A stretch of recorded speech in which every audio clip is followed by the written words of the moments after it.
చంద్రబాబుపై ఫైర్ అయ్యారు కేసినేని నాని. విజయవాడలో చంద్రబాబు ఎంపీగా నాపై నిలబడితే 3 లక్షల ఓట్ల మెజారిటీతో గెలుస్తానన్నారు.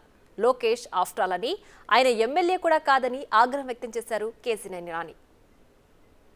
విజయవాడ ఎంపీ నీ కాళ్ళు మొక్కలా? విజయవాడ ఎంపీ అంటే ఏంటి? విజయవాడలో పేరు ఉంది, ప్రతిష్ట ఉంది. నా పేరు నిలబెట్టాల్సిన బాధ్యత నా మీద ఉంది. విజయవాడ ఎంపీ వెళ్ళి కాళ్ళు మొక్కితే ఎట్లా ఉంది? ఓకే, మోడీ గారికి మొక్కుదాం, మన ఊరి కింద చేస్తాడు కాబట్టి. నువ్వెవరు వస్తావు?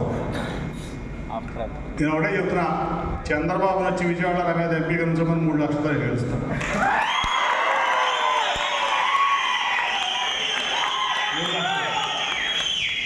ఎవరినైనా వచ్చి డాక్టర్ గారి మీద నిలబడకుండా ఎవరినైనా సరే సభ్యులు వదిలేసేయండి. ప్రజలు మీరు ఎవరో గెలిపించారు నన్ను. నువ్వు ఆఫ్టర్ ఆల్ ఓడిపోయిన ఎమ్మెల్యే, అంతే కదా? ఎవరి లోకేష్ ఆఫ్టర్ ఆల్ ఓడిపోయిన ఎమ్మెల్యే. అతను యోగాల పాదయాత్రకి ఒక ఎంపీ జీబూతులంట వెళ్ళి హాజరవ్వాలంట. ఏంటంటే నేను రైట్ అంటే యోగాల పాదయాత్ర ఇది చేస్తాను. నీ రికార్డింగ్ ట్రాన్స్ ట్రూప్ లాగా ఉంది, అవునా కదా?